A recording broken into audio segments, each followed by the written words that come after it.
Hello students, welcome back. आज जो हम टॉपिक कर रहे हैं वो है basic accounting concepts.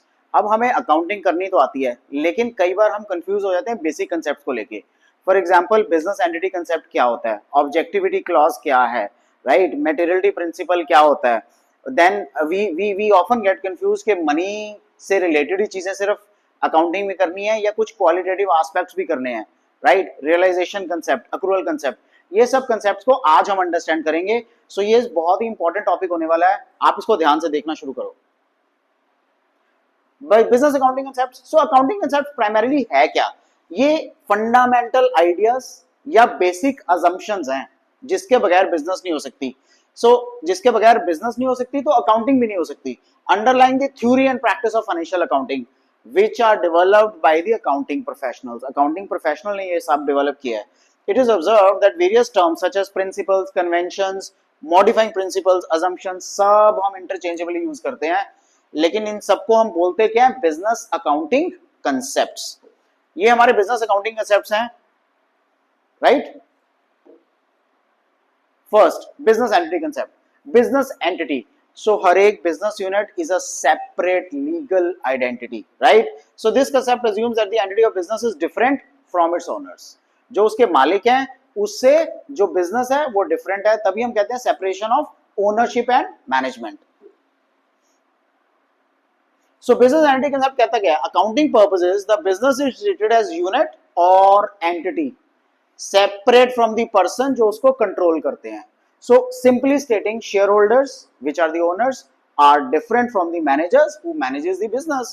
So based on this concept, when a person brings in some money as a capital into the business, अपने बिजनेस में जब वो कुछ भी पैसा, थोड़ा बहुत पैसा लेके आता है, it is treated as liability to the business of the owner. Internal liability बोलते हैं हम इसको, शेयर कैपिटल को प्लीज रिमेंबर इंटरनल लाइबिलिटी। सो अगर मैंने एक बिजनेस शुरू किया है, मैंने जो बिजनेस शुरू किया है, जो मैंने बिजनेस में पैसा डाला है फॉर द बिजनेस, वो लाइबिलिटी है। चाहे मेरा पैसा, मेरा business, still for the business it is a liability. Please understand, accounting purposes ये लाइबिलिटी होती है। Money measurement concept. So please understand, please remember, anything and everything in terms of money will be recorded in accounting, but वो business की money होनी चाहिए, right. So transactions that can be measured in terms of money are only recorded in the book of accounts. पैसे वाली चीजें सब record होंगी। Money measurement concept का एग्जांपल ले लेते हैं। An organisation is having a factory building. एक ऑर्गेनाइजेशन है जिसकी फैक्ट्री की एक बिल्डिंग है 2 एकड़ ऑफ लैंड में, right. 100 boxes of finished goods, right. So can not be accounted, but it should state, अगर मॉनेटरी टर्म्स में करेंगे हम तो हम उसको लैंड एंड बिल्डिंग में 50 lakhs का स्टॉक ऑफ 50,000 ऑफ गुड्स, तब हम उसको रिकॉर्ड कर सकते हैं। जो कैश है वो कैश के अंदर, जो स्टॉक है, जो गुड्स हैं वो गुड्स के अंदर, एंड जो लैंड एंड बिल्डिंग है तो वो लैंड एंड बिल्डिंग के अंडर हम उसको रिकॉर्ड कर सकते हैं। Next is going concern concept. It is assumed that the business will last for a longer time. आपको मैं एक एग्जांपल देता हूं। ऐसा नहीं है कि बिजनेस, आपने सुना होगा 100 साल, 150 साल, 200 साल कंपनियां चलती हैं, राइट। इंडिया में अगर वो कंपनीज उस लेवल की अभी नहीं है, because India got its independence in 1947, but Tata, TISCO जैसी कंपनीज जो 1907 में डेवलप हुई थी, स्टार्ट हुई थी, राइट, स्टिल आज तक वो चल रही है। करीबन 115, 117 साल, 118 साल हो गए हैं उसको, राइट। सो इतने साल कोई ह्यूमन बीइंग तो अलाइव नहीं रह सकता। होता क्या है, हम हर एक ऑर्गेनाइजेशन को एक गोइंग कंसर्न, यानी कि पीपल में कम, मेंबर्स में come, members may go, but the organisations will last for a longer time. So going concern concept हम इसको बोलते हैं। Based on this concept we are charging depreciation on fixed assets. Fixed assets को wipe out करना होता है, right. नया fixed asset, नई टेक्नोलॉजी हमें लेके आनी है, इसीलिए हम उसमें डेप्रिसिएशन चार्ज करते हैं every year till the end of its life, जब तक उसकी लाइफ है तब तक। That the cost of asset which has been used during a period should be charge from the revenue of that period itself. जो भी उसकी cost of asset है वो हम कब तक करेंगे? जब तक उससे रेवेन्यू आ रहा है तब तक हम उसको चार्ज करते रहेंगे। We call it going concern. Accounting period concept. So the period of interval for which accounts are prepared to know the profit and loss and what exactly the financial position of the business is called accounting period. आप में से कोई मेरे को DM करके नीचे बता दो कि हमारे इंडिया में कौन सा अकाउंटिंग पीरियड चलता है, right? I wait for your replies. So this means that accounting जो है, प्रॉफिट एंड लॉस हमें कैलकुलेट करना होता है, सो एक पर्टिकुलर पीरियड का हमें कैलकुलेट करना होता है. सो मैं आपको हिंट दे देता हूं, financial year. So for this purpose, profit and loss account and balance sheet is prepared at the end of the accounting period. Accounting period के end पे P&L and balance sheet prepare होती है. एक साल के लिए होता है, 1 अप्रैल 31 मार्च तक, every year. Cost concept, historical cost बोलते हैं इसको, historical cost. Assets को जिस दिन आपने बाय किया था उस दिन वाली वैल्यू मेंशन करते हैं हम, राइट? और सिर्फ उसमें से डेप्रिसिएशन सब्ट्रैक्ट होता है फॉर एवरी ईयर. अब हम ये भी कह सकते हैं कि हम हर साल की मार्केट वैल्यू क्यों नहीं दिखाते? अगर आपने लैंड एंड बिल्डिंग आज से 10 साल पहले खरीदी थी, फॉर एग्जांपल उसकी प्राइस 1 लाख रुपया थी, 10 साल बाद उसकी प्राइस 12 लाख 15 लाख हो गई है. अब आज जो उसकी प्राइस अगर 15 लाख है, 1 लाख की खरीदी थी, 14 लाख पे आपको टैक्स चार्ज करना पड़ेगा, टैक्स होगा, प्रॉफिट आपका ज्यादा बढ़ेगा, गेन्स आएगा, राइट? जब वो गेन आ गया, आपने रियलाइज तो उसको किया ही नहीं है, लेकिन फिर आप 14 लाख पे गेन क्यों दोगे? सो जब वो रियलाइज करोगे तब उसकी जो वैल्यू है उसके ऊपर आपको गेन्स पे करना पड़ेगा, अगर गेन होता है तो. So this is cost concept. So it says all assets are to be recorded at the total amount paid to acquire them. जितना आपने टोटल पैसा दिया उसको एक्वायर करने के लिए, cost is the basis for all subsequent accounting for those assets. हमेशा accounting उसी बेसिस पे ही होगी. सो कॉस्ट ऑफ एक्विजिशन में क्या क्या आता है?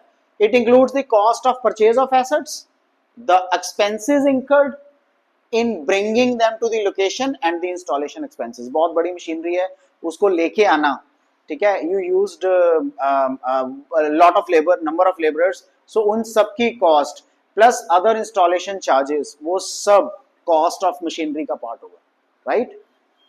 Capital expense. Cost concept, the concept of cost is historical in nature. So मैंने आपको नाम लिया ना, historical cost. हमेशा इसको कॉस्ट कंसेप्ट की बजाय हिस्टोरिकल कॉस्ट रखो, कभी मिस्टेक नहीं होगी आपसे. Historical cost concept which has been paid on the date of acquisition, ठीक है? जब आपने मशीन एक्वायर की तब, does not change every year. हर साल, ईयर आफ्टर ईयर उसको चेंज नहीं करते हो आप, सेम रहती है. बट इसका मतलब ये नहीं है कि assets are always shown at the cost price.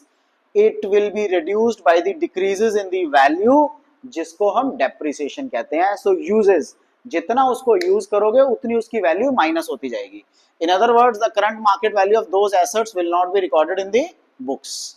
उन बुक्स में करंट वैल्यू उसकी रिकॉर्ड नहीं होगी, मार्केट वैल्यू रिकॉर्ड नहीं होगी, सिर्फ cost basis minus the depreciation value record होगी. Dual aspect concept, every transaction has two aspects, they are receiving aspect and giving aspect. At least 2 accounts are involved in recording a transaction. एक उसको दे रहा है, दूसरा receive कर रहा है, right? So double entry, dual aspects. Receiving aspect is called debit and giving aspect is called credit aspect, right? So for every debit there is corresponding credit. वो एक थे ना साइंटिस्ट जिन्होंने कहा था कि every action has equal and opposite reaction. So हमेशा याद रखना, every debit will have equal and opposite amount of credit, right?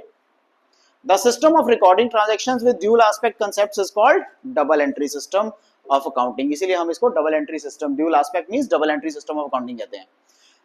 कुछ एग्जांपल्स देख लेते हैं. जैसे आपने कैपिटल इंट्रोड्यूस की, आपने बिजनेस में कैपिटल इंट्रोड्यूस की ना, तो कैश अकाउंट को हम डेबिट करेंगे, कैपिटल अकाउंट को क्रेडिट करेंगे. मशीनरी आपने परचेज की, सो मशीनरी अकाउंट को डेबिट करेंगे, मशीनरी आ गई आपके पास तो आप डेबिट करोगे उसको, एंड कैश अकाउंट को आप क्रेडिट करोगे. नेक्स्ट इज रेवेन्यू रिकॉग्निशन और रियलाइजेशन कंसेप्ट. बहुत ही इंपॉर्टेंट एस्पेक्ट है ये, बहुत ही इंपॉर्टेंट कंसेप्ट है.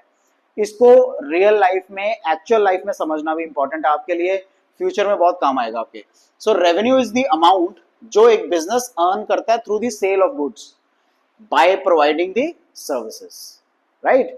अब आपने मान लो क्रेडिट सेल की है, तो आप क्या करोगे? This principle states that revenue is earned और recognized at the point of sale only. यहीं पे, चाहे आपके पास कैश नहीं आया फिर भी रेवेन्यू रिकॉग्नाइज हो चुका है.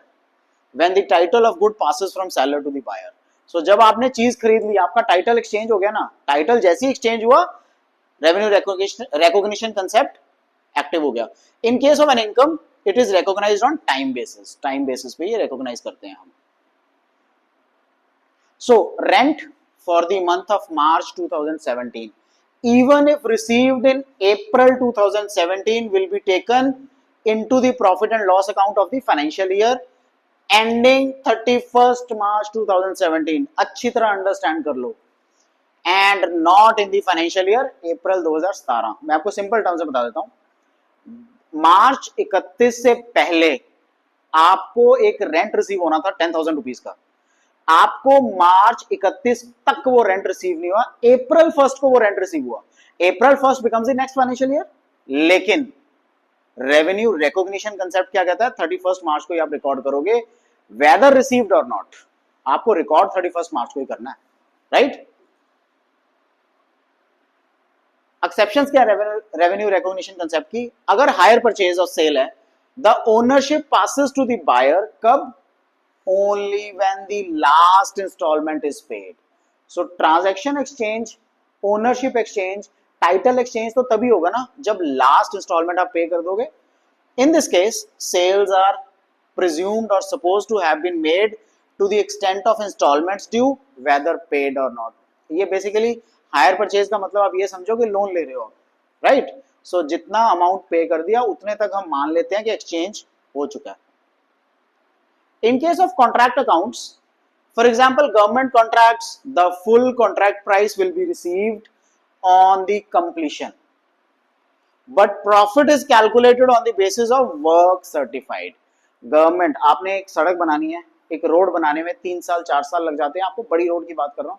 जब वो 3 साल 4 साल लगेंगे तो हर साल के बाद आपको पूरा पैसा तो कब मिलेगी देगी government?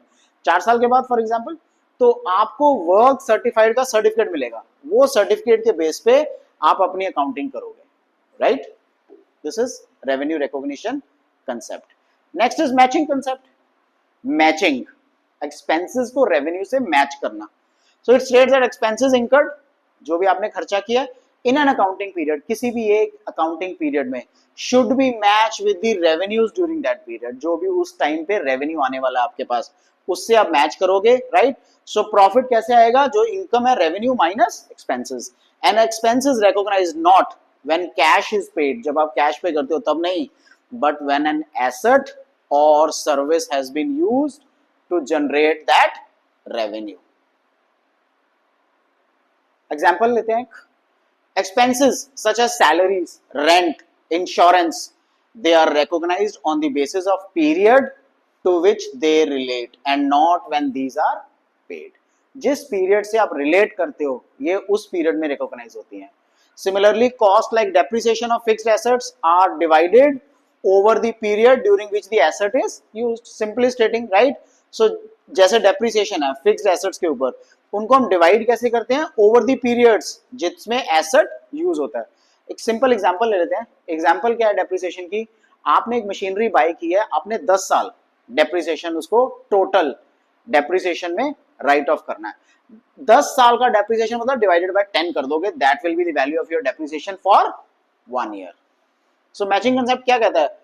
Implies that all the revenue earned during an accounting year, whether received during that year or not, चाहे आपको मिला है या नहीं, and all cost incurred whether paid during the year or not, सारा रेवेन्यू या सारा कॉस्ट इंकर हुआ है या नहीं हुआ, should be taken into account while ascertaining the profit and loss of that year. right? So profit का formula क्या हो गया? जितनी इनकम और रेवेन्यू आया minus the expenses that you are going to receive, that you are going to pay.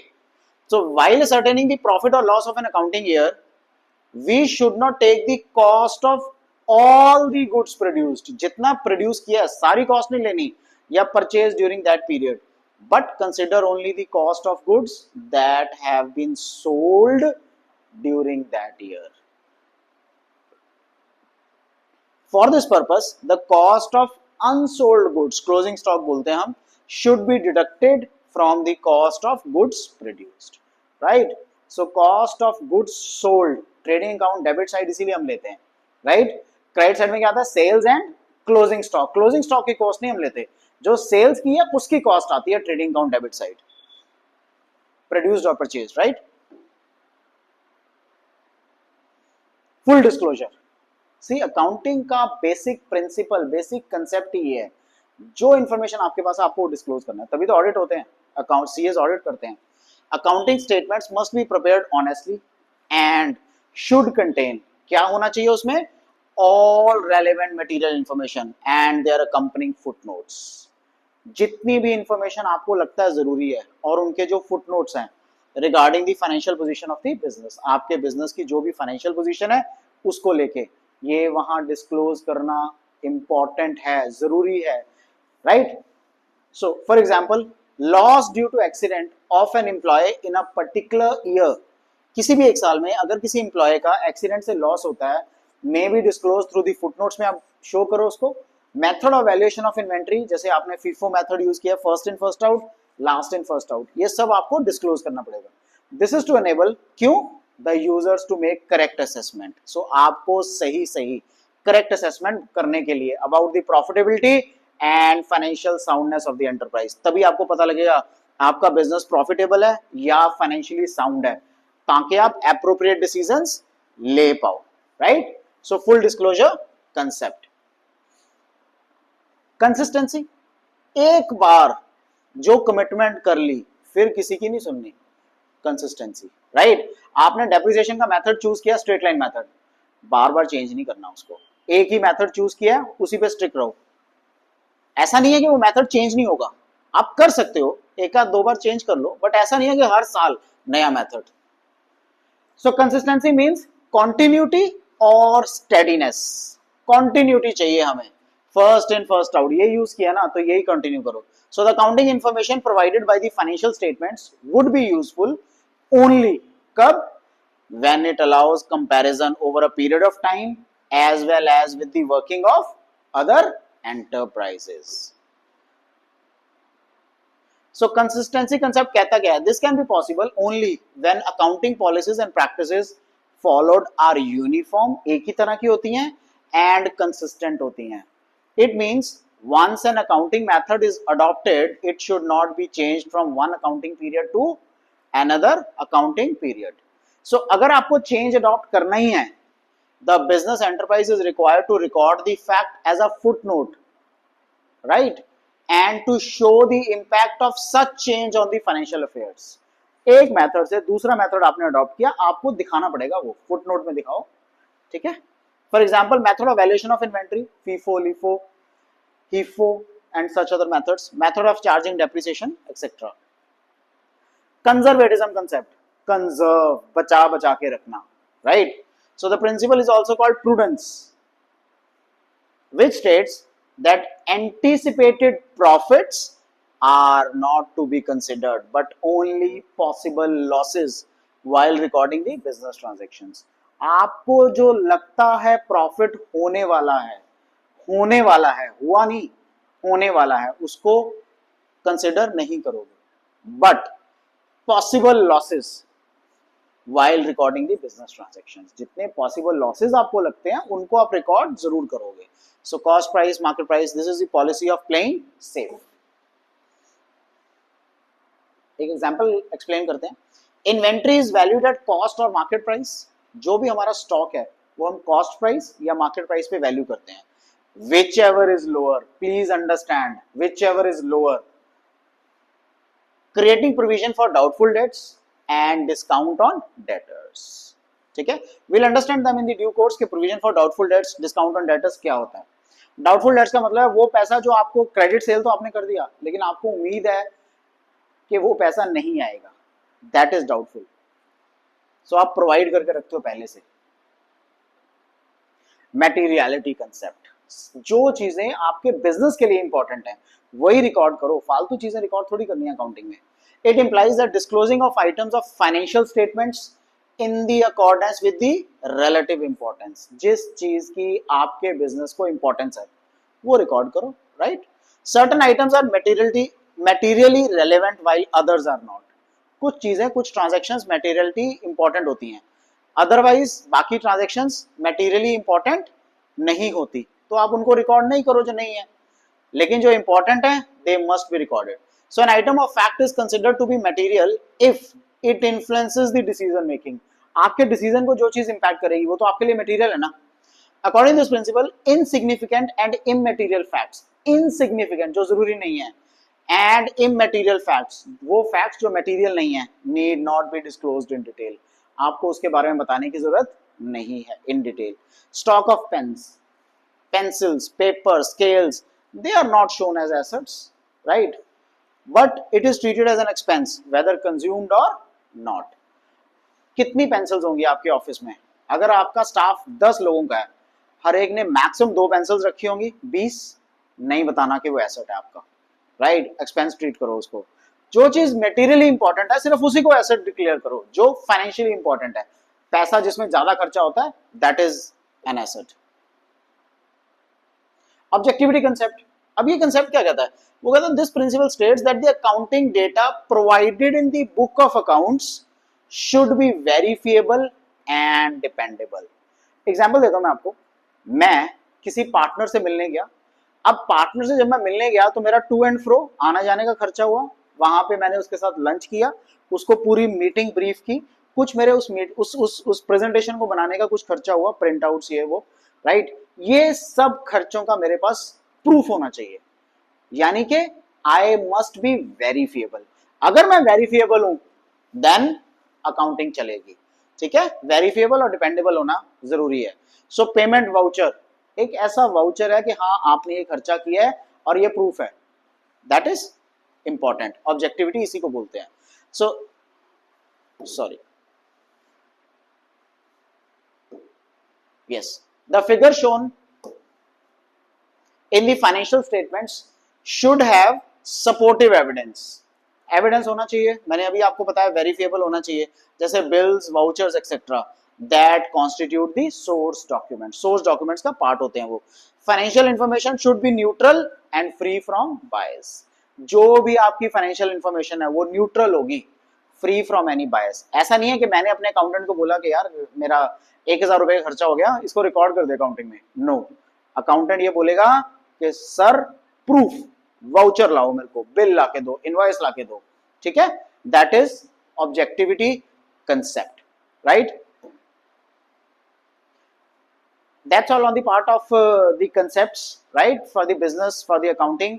So आपको इसमें कोई भी डाउट हो, do let me know. These are the channels जिसके थ्रू आप मेरे स्टडी कर सकते हो. I have written down my number as well, so मेरे को आप टेक्स्ट कर सकते हो व्हाट्सएप पे. I'll clear your doubts. Take care. Goodbye. God bless you.